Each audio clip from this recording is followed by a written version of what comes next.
Today, we are going to try to imitate the Games Workshop painting style, the typical box art paint job. For this, we are going to use Lieutenant Titus. While on Patreon, I am painting Captain Titus at a professional level. Here, I want you to see how you can achieve that more classic Warhammer style using simple but well-executed techniques. 1. Armor.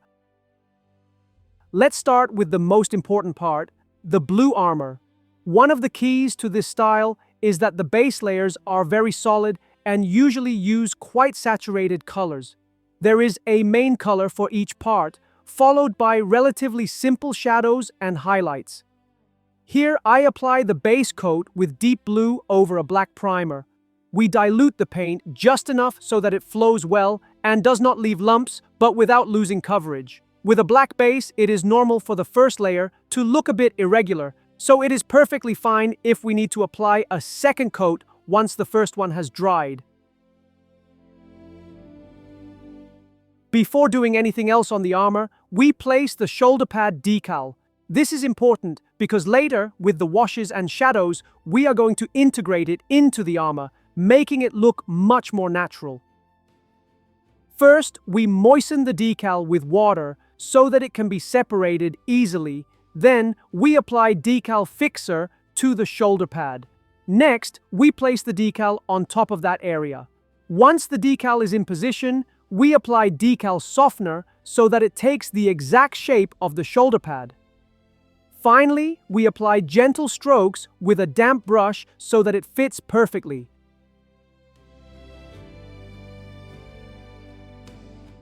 Now we use Quick Gen Ultramarine Blue, heavily diluted. We mix approximately 40% of its own medium so that it has good retention in the recesses, and 40% water so that it flows well and keeps the flat areas cleaner. We apply it with a very loaded brush, trying to cover as much of the armor as possible with the fewest brushstrokes. A very classic characteristic of the heavy metal style is that the shadows are soft, but the definition is very sharp. This is achieved by combining washes with edge highlights. With this step, we are able to create very soft shadows, add a bit more contrast, integrate the decal into the armor, and also give that slightly satin finish that prevents the armor from looking completely flat.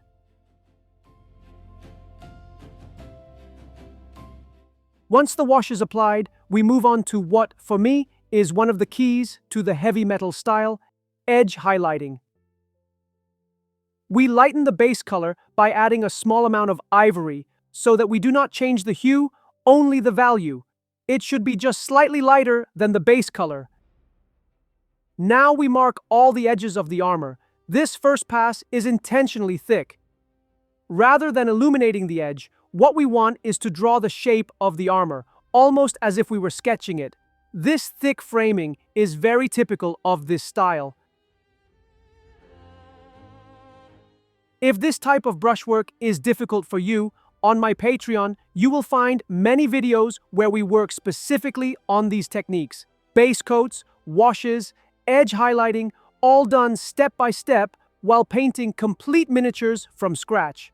Right now, we are also starting the Captain Titus series at a professional level, which is the advanced version of what you are seeing here.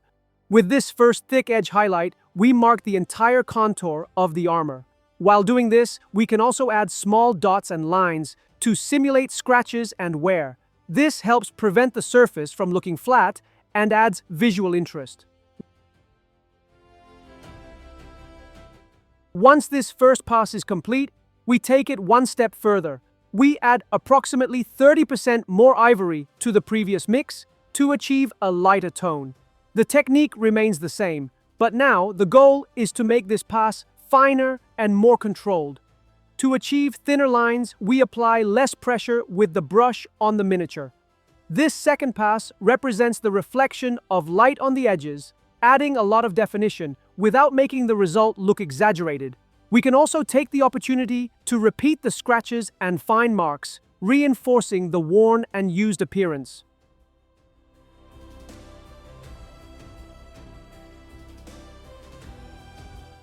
For the final touch of light, we use sky blue, applied in the same way as in the previous steps, with the difference that we no longer mark all the edges, only those that are most oriented towards the light. This creates the sensation of specific points where the light reflects more strongly, increasing the perceived volume of the armor. And since definition is one of the pillars of this style, we finalize the armor with a shadow outline.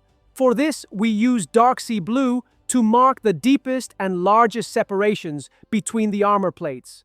It is not necessary to do this on all of them, only on the most pronounced and visible ones. By using a very dark blue instead of black, the separation looks more natural. There is still contrast, but it does not clash as much. This helps all the armor pieces read very clearly, even from a distance. 2. Golds. Now we move on to the gold, which is another area where this style is immediately recognizable. As always, the first step is to create a clean base layer. I do this with old gold, diluted with a little water, around 10%. As with the blue, I prefer to apply a couple of thin passes so that the surface is completely smooth and homogeneous.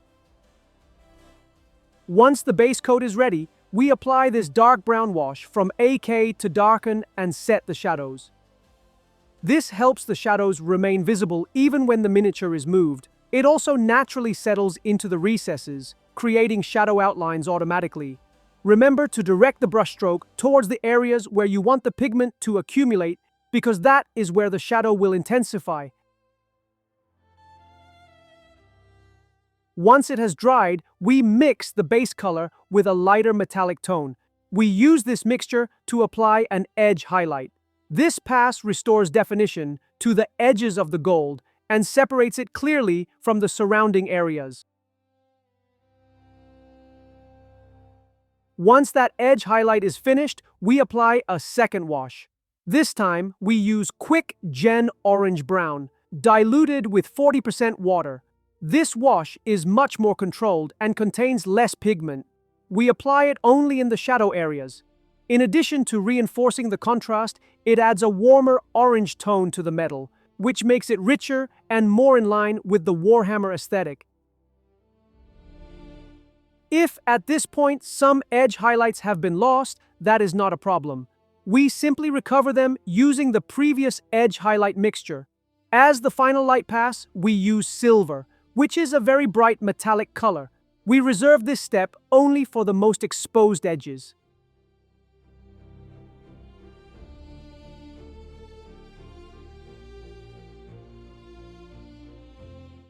Three, weapons.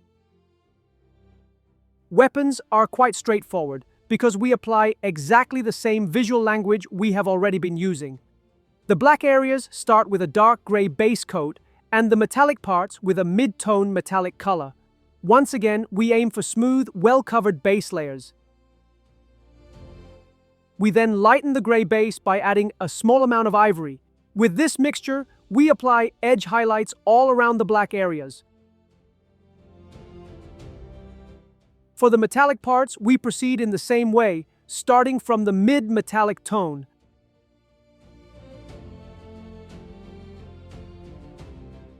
Next, we apply a soft black wash from the Quick Gen range to enhance shadows and recesses. As before, the key is to direct the brushstroke towards the shadowed areas so that the pigment accumulates there. Once this step is done, we continue lightening the gray by adding more ivory and significantly reducing the thickness of the edge highlights. For the metallic parts, we do exactly the same. We use the base metallic color for the first highlight pass, and then silver for the strongest reflections.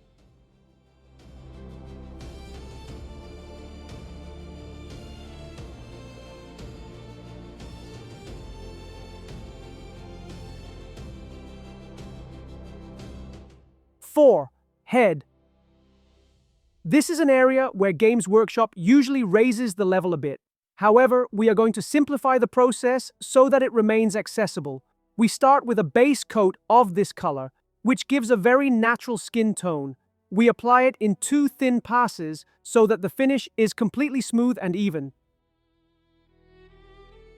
Then, with a dark brown, we are going to mark the deepest shadows. These are under the eyebrows, under the nose, and inside the mouth. Furthermore, we take advantage of this brown to shape the eye.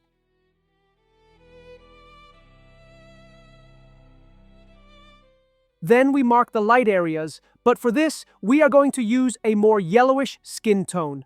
What we do is cover a large percentage of the skin, leaving uncovered the areas that we want to remain in shadow, such as the wrinkles on the forehead, under the cheekbones, the sides of the head, and the expression lines of the face. These areas will remain in the color of the previous step.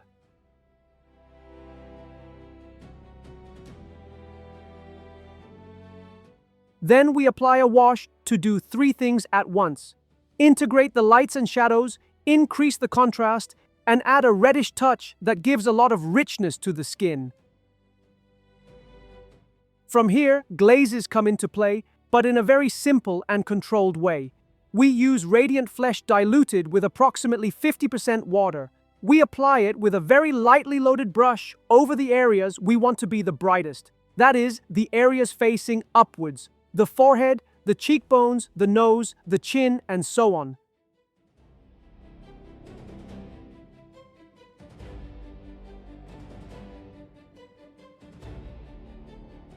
After these lighting glazes, we apply very diluted anthracite glazes with around 70% water. With these, we make passes over the shadow areas, especially on the sides of the head and the chin. We always finish the brushstroke in the area we want to be the darkest. Apart from giving depth, if you insist a little on the chin, it will simulate that 3-day beard, very typical of these characters.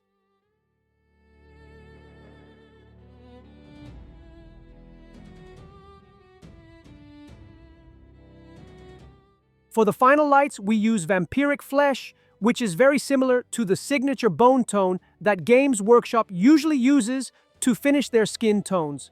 I repeat the lights we made previously, but in a smaller size. I emphasize the forehead, the nasal bone, the cheekbones, and the mustache area. With that same color, we mark the teeth and the sclera of the eyes. We make the brushstroke from the side, trying to leave a dark outline around it, which is what gives it definition. Here, it is very important that the brush is well loaded so the paint does not dry before reaching the eye.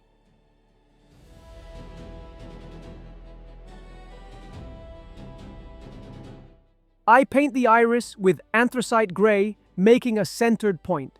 And if you feel like it, you can add a dot of pure white inside the iris to simulate eye brightness and give greater definition to the gaze.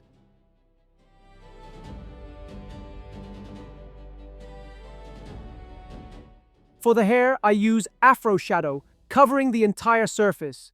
I also use this color to paint the eyebrows and to shadow outline the service studs, separating them from the skin. We then lighten the base color, and with this mixture, we paint the hair contour to give it definition.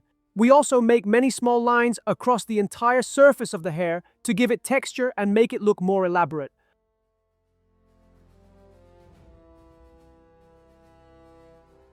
Once all that work is done, we apply a brown wash to integrate everything and make it look more natural.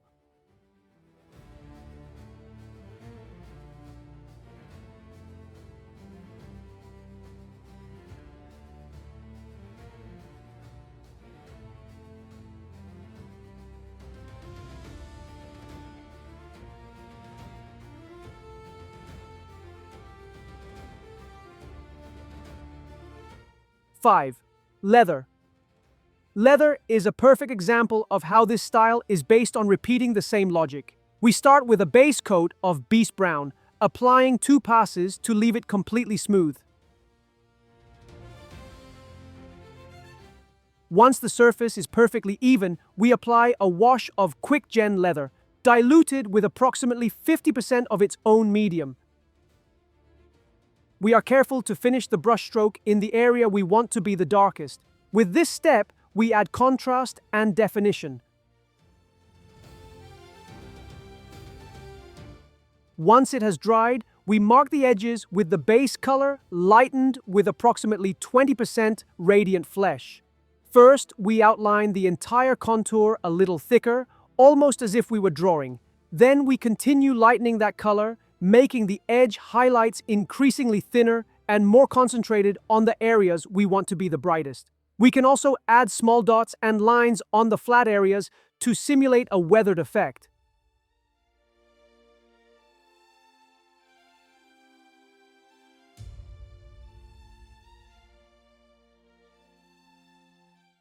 Six, remaining elements. I'm going to treat the rest of the elements in the same way, because in the end, the Games Workshop style is this process repeated over and over again. A clean base coat, a wash to mark the shadows, and edge highlights in several passes. So that you have the complete recipe, I'll tell you the colors I've used on each part. For the whites, I used a base of rock gray. To that rock gray, I added approximately 50% ivory for the first highlights.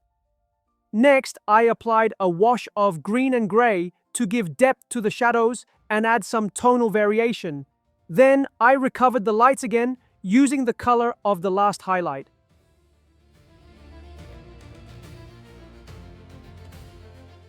For the red parts, I used a sun red base. Once I had a clean and solid base layer, I applied a wash of Invocation purple shade. This helped give definition and depth to the shadows. Then, I did the first edge highlights with sun red mixed with 30% radiant flesh. After that, I continued highlighting until reaching the final pass.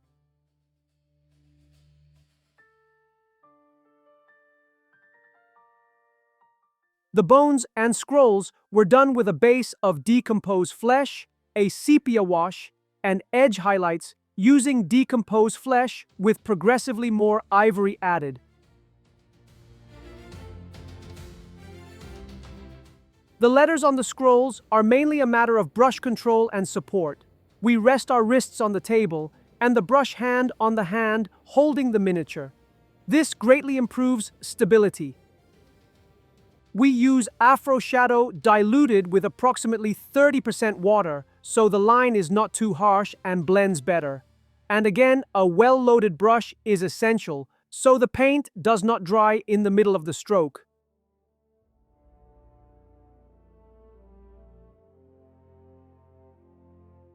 Seven, the base.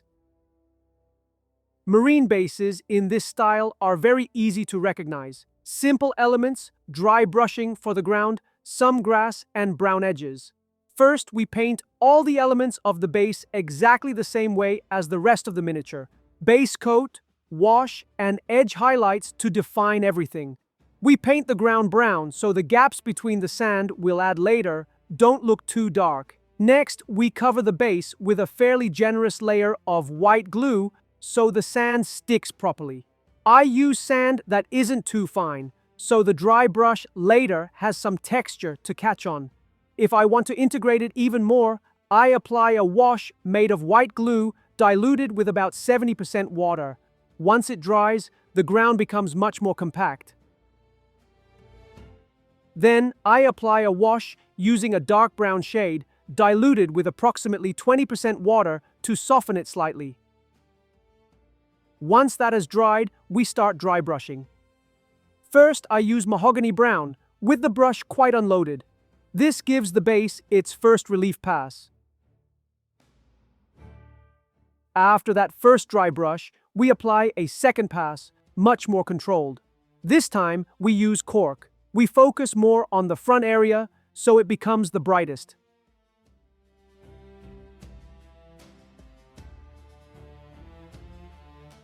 I place the grass by making small puddles of white glue and setting the grass on top with tweezers. 3 or 4 small clusters are more than enough.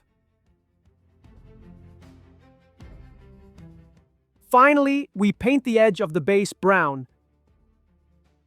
And that's it. We now have Lieutenant Titus with a look that strongly resembles the artwork on the box. Let me know if you liked this content and if you'd like me to continue painting miniatures in this style. Having said all that, I'll stop rambling now and I'll see you next time.